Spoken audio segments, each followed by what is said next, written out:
The origin of language is hotly debated. Many scholars believe the first spoken language appeared in sub-Saharan Africa, at about the same time modern humans emerged. From there, humans and their language spread out into Mesopotamia, where agriculture was the main way of life. The new farmers in the modern-day region of Turkey spoke a language which would become the mother tongue of the entire Indo-European language family. As these people spread out through the Mediterranean, Europe, and Asia, many new languages were born of this single ancient one.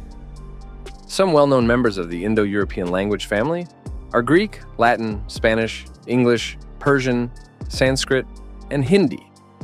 How crazy is it to think that all of these languages have that one common ancestor, spoken by semi-nomadic farmers thousands of years ago? Within Europe, there is a fascinating divide between the Romantic and Germanic languages. The Romantic are those descended from Latin in the family tree, and the Germanic are those descended from local Germanic tribes. This divide reflects the areas conquered by the Roman Empire, with the exception of England. On the Romantic side, Europe boasts languages such as Spanish, Italian, French, and Portuguese. Germanic languages are those of Norse, Dutch, English, and of course, German. Also prominent are the Celtic languages, such as Irish, Scots, Gaelic, and Welsh. Obviously, we have more than one language family in the world, although none are quite as widespread as the Indo-European. The second largest is the Ural-Altaic family, including Mongolian, Turkish, and Hungarian.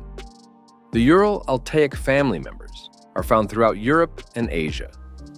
The Sino-Tibetan family fills in the rest of Asia. Considered important in 3 of the world's major religions, Semitic languages are believed to have developed from a single tribal group in Arabia around 3000 BC. These languages then spread throughout the Middle East and North Africa. Out of the 5,000 languages spoken in the world today, 1/3 are found in Africa. This is clearly a very diverse continent in terms of language, and there are in fact 6 different language groups within Africa. As the widely accepted birthplace of humanity and host to so many languages, one would assume a good amount of research exists on the language family trees in Africa.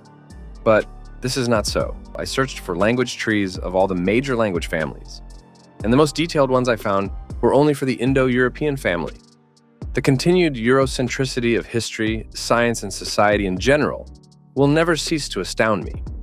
Until recently, it was accepted that some language families developed independently, such as in East Asia. However, some scholars today believe all language families have origins in ancient Africa. It is absolutely mind-blowing to think that so many different languages could be connected by a single common ancestor. From sub-Saharan Africa to Persia, to India, to Mongolia, to the spread of the Roman Empire. Human language has followed us throughout history. All people are connected, and it's time we started pointing out our similarities rather than our differences.